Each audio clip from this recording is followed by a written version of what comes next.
Hey, what's going on, guys? Tom Lloyd Jr. here with Top 5 Tackle Tips. Let's talk to Mr. Rick Fishback. We are in the Fishback garage at the Fishback farm. Yeah, Thanks for being here. Yeah. Oh, thanks for having me, man. It's pretty cool. You and Chad started this up here on the last week on talking about your top 5 baits, and I think you got something here. I love to talk fishing. I love to talk fall fishing, and I think I got some good hitters here. Some juicy stuff. All right.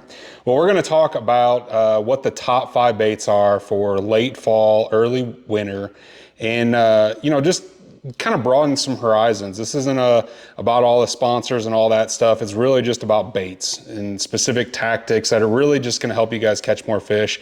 I have a huge, awesome, great circle of friends that I hang around with, and Rick's one of those, and he has a ton of knowledge here in the local area, Ozarks and beyond, really. So we're going to talk about 5 baits that are really going to help you guys catch some more fish. So I don't know what you want to start with. I see a pile of stuff here, so let's jump in. I guess let's start with a bait that you want to throw earlier in the day.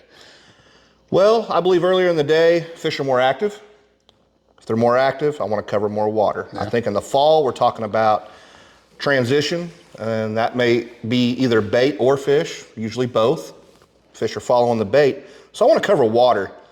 Most guys know I'm a deep guy. That's what everybody says. Yeah, right? For the most part, I like to stay out deep. I like to hunt them down, chase them. I like to find offshore cover and beat around on it. But man, my number one, I don't want to say number one, but number one go-to first thing in the morning, early in the day, man, I'm going to go to a deep diving crankbait. This is a Berkeley dredger. It runs about 20 foot. I also like to throw it in a 6XD, same thing. I cover water. I'm gonna get it down there, beat it off of cover. I don't want them to have much time to look at it that early in the morning. I want them to make a decision, get it or don't. Yeah, so what types of cover are you thinking about this time of year, Yeah, stuff at the mouths of creeks when those shad are trying to make that transition towards the backs, or even midway back in the creeks. They're looking to ambush those fish, and those big bass will be in that cover. Brush piles, dock cables. It's a lot of things that people overlook. Dock blocks. So talk to us about that. So people that might not be familiar with docks, dock fishing, the docks here in the Ozarks anyway, most of them are floating docks, right? So they got cables that have to keep them secure to the bottom. So what are we talking about when we're talking about the cable? So they go off the corner of the dock or the middle of the dock and then go to the bottom, I'm assuming? Yeah, they do. So, Lake of the Ozarks, like he's saying, it's a dock haven. It's also Lake of the Ocean. You've heard people talk about how rough that thing is. So for a dock to be able to sustain Lake of the Ocean, the waves that those big cruisers put out, they have to put anchors out. And what they do is they crisscross them anchors. Okay. And if you'll look in the middle of the end of a dock, let's say the end of a dock, you'll see 2 pulleys with pipes going down in them. Yeah. And what those things are, they got cables on them that are ran out crossways on that dock at a 45, and they're anchored out there with heavy blocks. Okay. And so like big concrete blocks. Big concrete, heavy blocks. 4 foot, 6 foot wide? Probably 4 foot wide, probably 2-3 foot tall. Okay. They put them out there to, like I said, to hold that dock in place, but that's a great opportunity for a bass. Now, he may get on the block or earlier in the day, he may move up that cable. Just suspend underneath the cable. Yeah, it's cover. And they're everywhere. Yeah. So you can actually, if you start finding fish 3/4 of the way in the back of coves, you can actually target just docks that have big cables that come out 3/4 of the way back in the cove. Sure. But they do that all the way to the mouth, And so that's something I like to look at. So if I was going to throw a crankbait first thing in the morning, I'm going to cover those dock cables and those dock blocks. Yeah, so how are you locating those cables? Obviously you can see them visually, but obviously they got to go out in the water. So what are you doing to really dial that part in? Everybody knows I'm a big electronic guy. And even if I know where they are and I know how to fish them, I still start at the mouth of the cove and I side scan all the way to the back. You'll see them setting on those cables or docks. I mean, electronics are so good right now that it'll show you where the fish are. It don't put them in the boat, but it'll make sure you're fishing productive water. So I start at the mouth and I graft to the back, and I'll mark the ones that have fish on them. Then I'll just fish my way back out. Yeah, so you're gonna make a cast over the top of them using forward facing sonar or not? Yeah. A little bit of both sometimes? Forward facing sonar, absolutely. Man, my 360 is probably more important than that forward facing sonar.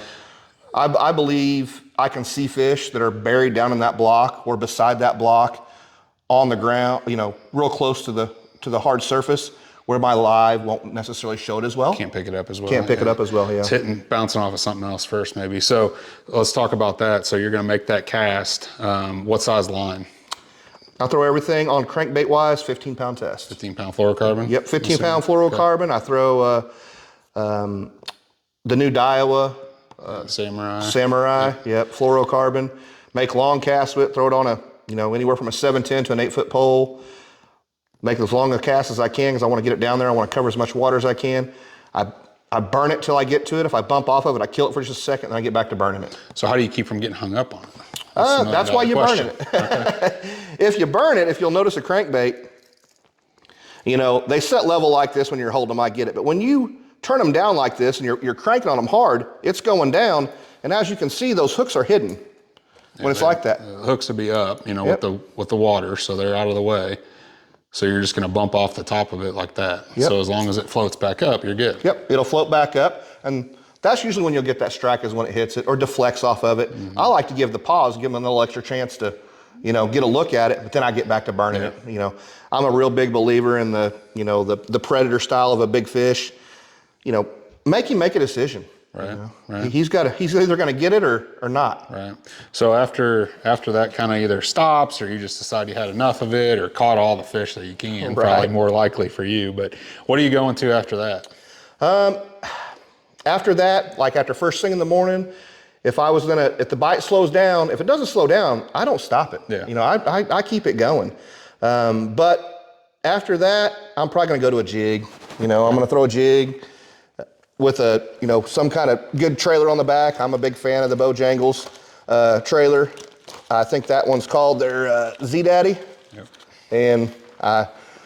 And then a good Apex jig. I'm a big fan. So what are you looking for in a jig? There's hundreds of jigs out there, and more like thousands probably. So what are the couple components you're talking about in a jig? And again, this isn't specific to this particular company, but I mean, obviously there's things that make a jig better than others, especially once we get into talking about the techniques that you're talk about here. Yeah. What makes a jig better for you than another jig this time of year? It's got to come through cover. Okay. What kind of cover?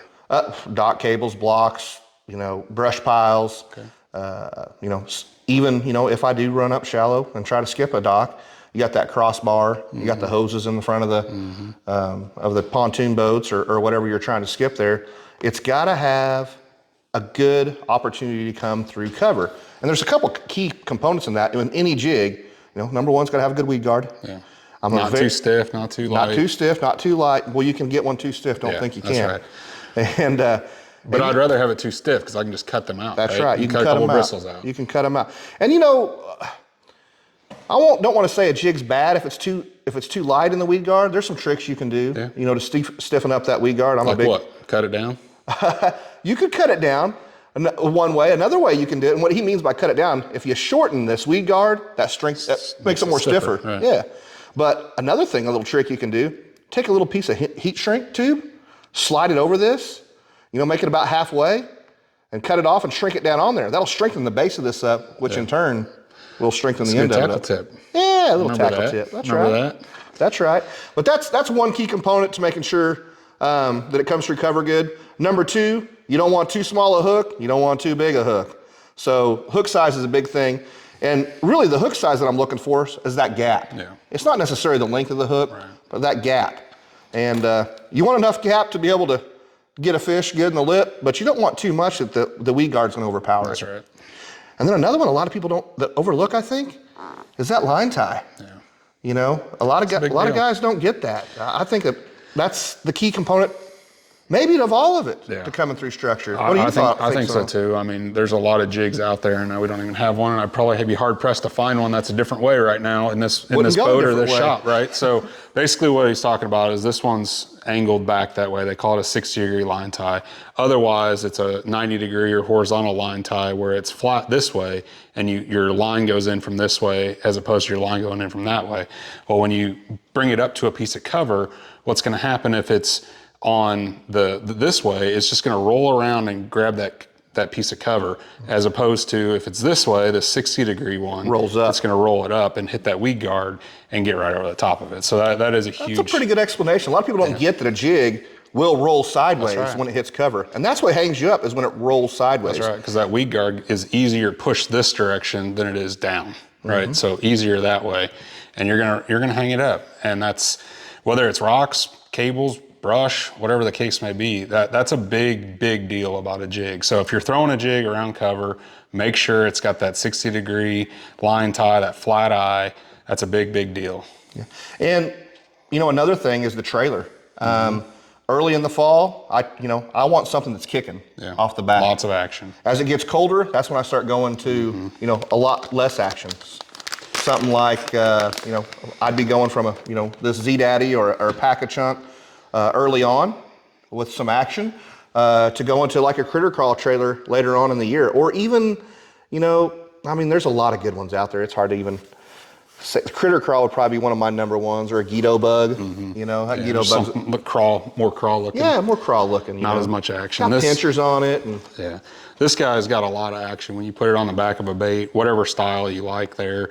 But just those two with that little flange on the end of it, it's going to move a lot of water. And those fish are more active. They're more active because the water temperature is greater. They're chasing bait more. They're feeding up for the winter. That's right. They're trying to stock up. Kind of like I am right now. Yeah. I know winter's coming. I'm trying to feed up a little bit. That's right. You got to get your full coat on. That's right. So, I don't have that problem normally. I just keep it consistent all year, but I hear you. So on that jig, you're fishing brush, docks, things like that. If you're skipping a jig, I mean, what are you looking for as far as the specific pieces of cover, whether it's a boat dock or whether it's a lay down, overhanging brush, things like that? What's your go-to? I know it differs from lake to lake, but yeah, good question. But honestly, the best answer to that, I don't think there is a specific answer. Okay. I let the fish tell me. All right. Do they want to be at the front end of a dock, the back end of a dock? Same with cover. Do they want to be out in 12 foot of water? They want to be up in 2 foot of water. I try to be very versatile in fishing the day. Yeah. You are definitely good at that. I don't think there's a good answer to, well, I'm just going to fish the backsides of the walkways of a dock. Right. I know some guys that get hung up on that's all they're going to fish is walkways of a dock. And a couple times a year they're going to smack them in the mouth. Yeah.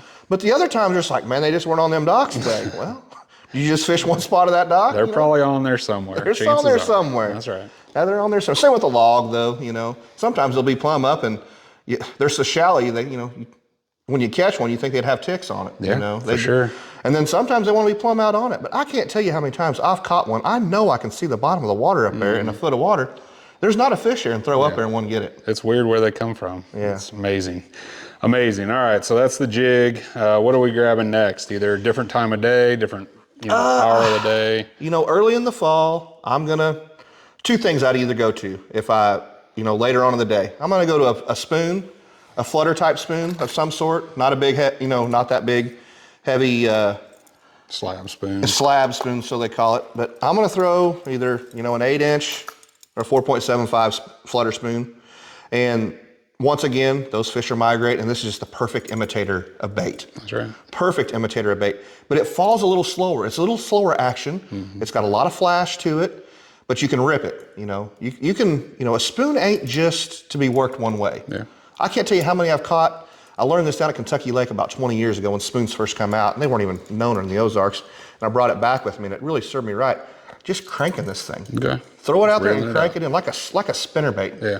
Next time you're out throwing a spoon, just throw it out there and reel it in. And look at the action. Yeah. Straight reel that thing. It's wild. Yeah, it is wild. I mean, it will not run the same. It darts over like a good square bill crankbait that hunts. Yeah. A spoon will do the same thing. Yeah. Just throw it and reel it in. Right on. Yeah. So before we get too far on that, let's back up to that jig 1 second and talk about the line and rod that you throw that on.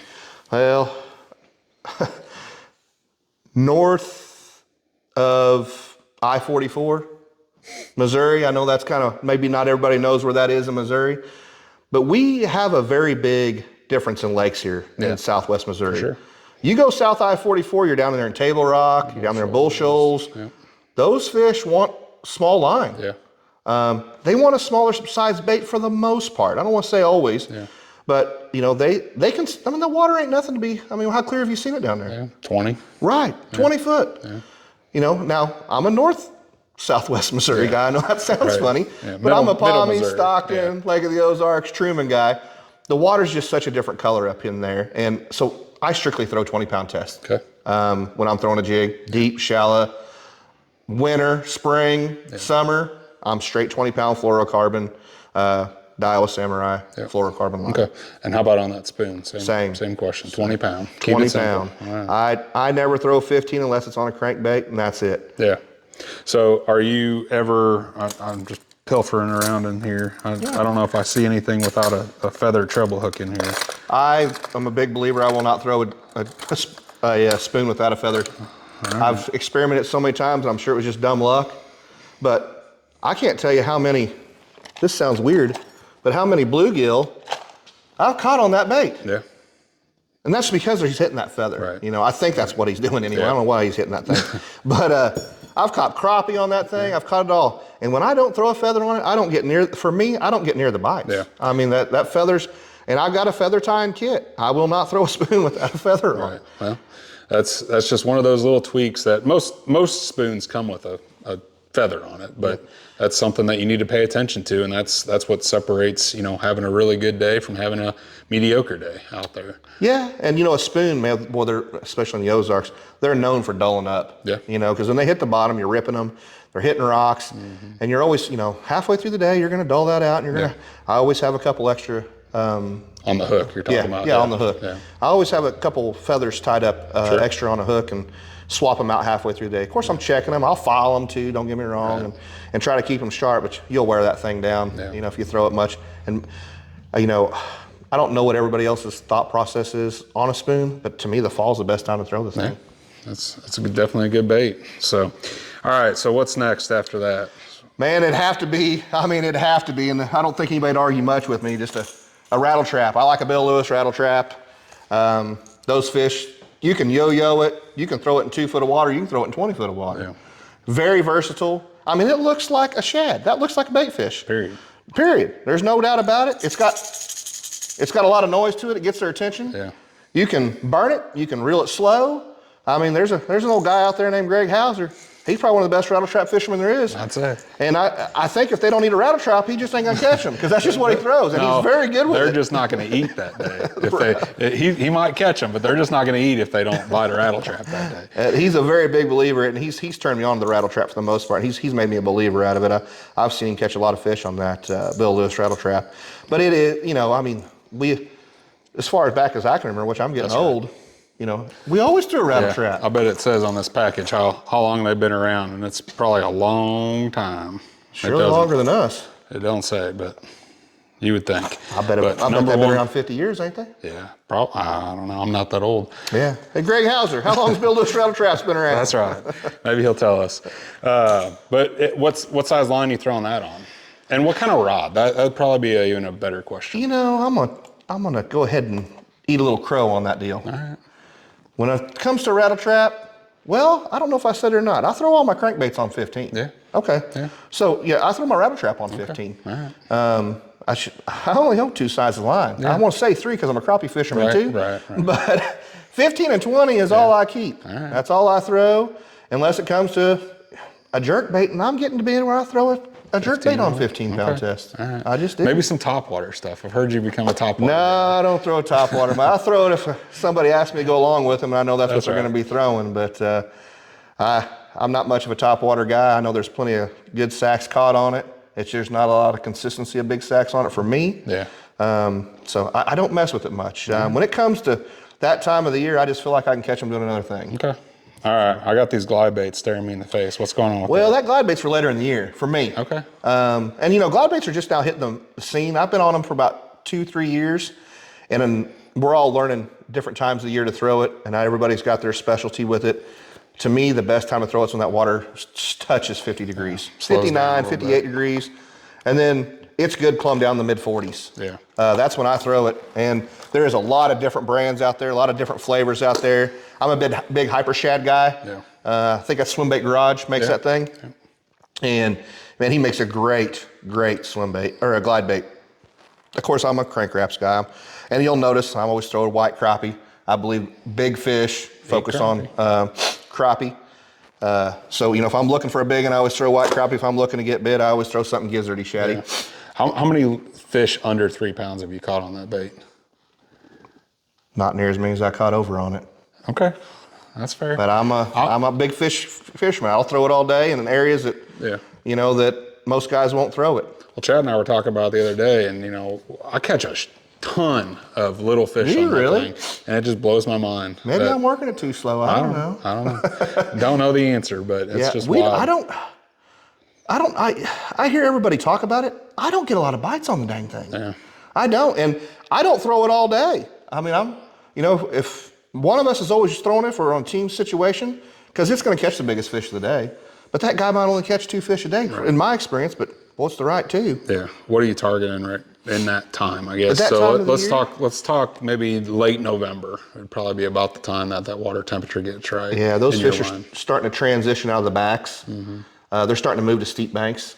They're starting to move. They're starting to think about, hey, I want to start getting to my wintertime haunt. And a wintertime haunt, they want to be around deep water. Mm-hmm. They don't want to get caught up and, the back end froze up or anything like that. Where there ain't no shad or anything, no food. They don't want to travel far. So they start hanging in them 45-degree banks. A lot of times, halfway back in the creek, they'll have that what we like to call the last deep water. Mm-hmm. And last deep water usually means, where it quits gradually going. It starts tapering pretty fast. And that's the kind of key areas that I focus out on. But I do throw it right on the bank. Yeah. But I work it all the way back to the boat. A lot of guys just want to work at the first, 10 foot off the bank and reel it in and go. I work it all the way boat, and I catch, for some reason, most of the time, I catch most of my fish halfway back to the boat. Tell me why. Why do you think that is? I think because I work it so slow. I'm not working it fast enough. And those fish that are more sluggish, those bigger fish that don't want to chase as hard, I think it just gives them more time to get to it. Okay. You don't think it has anything to do with the boat?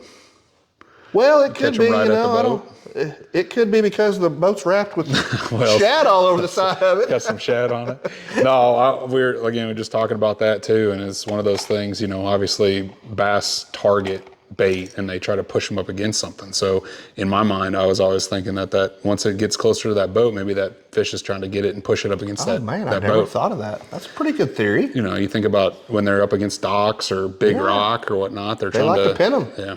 So corral I don't know. Make sure you throw that and make sure you work it all the way back to the boat, I think is basically the message there. It is for the reason, But cool. Well, if you were just going out with one bait of your 5 choices, which one are you grabbing? Man. You can only have one. If I could only have one, I'm throwing a jig. All right.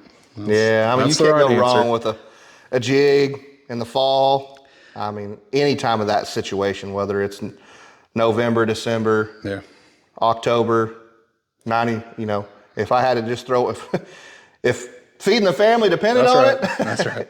And we're either going to eat or not eat, we're going to eat on a jig. Yeah, for sure. I think it's just one of those baits that you can do so much with it. It looks like so many different things. It looks like a crawdad. You can make it look like a bluegill. You can make it look like a bait fish, whatever the case is, whether you're dragging it, hopping it, swimming it. Yeah, that's a big deal too, stroking it. So a lot of different applications there. So I know we got a lot of folks on here watching that fish a lot of lakes and whatnot, but I know we got some that fish smaller bodies of water, whether it's a pond, a river, a stream, kayak fishing, whatever the case is.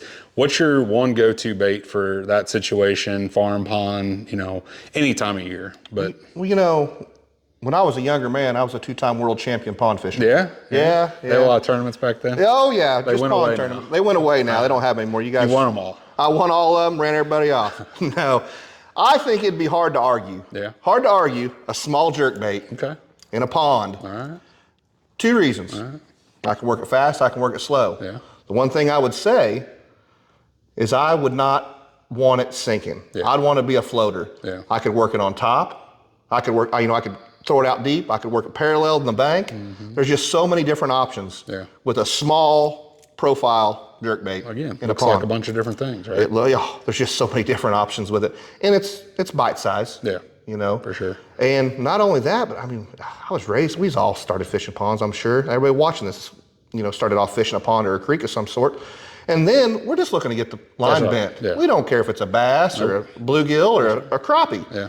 And that right there is going to catch every one of them. Yep. It don't matter if it's a smallmouth in a creek or it's a big old red ear in a pond. Yeah. They all going to eat that small. What's your favorite time of year to go creek fishing? I know you ain't got much time to do it no more, but. Nah, like I said, I was raised up on it, and I'd love to get back to the roots of it. I don't know how many people do it anymore, but I'm a big wade fisherman. Yeah. June, July. Yeah. Getting in a creek, putting in at one low water bridge and parking another truck at the other. Yeah. Fishing in between.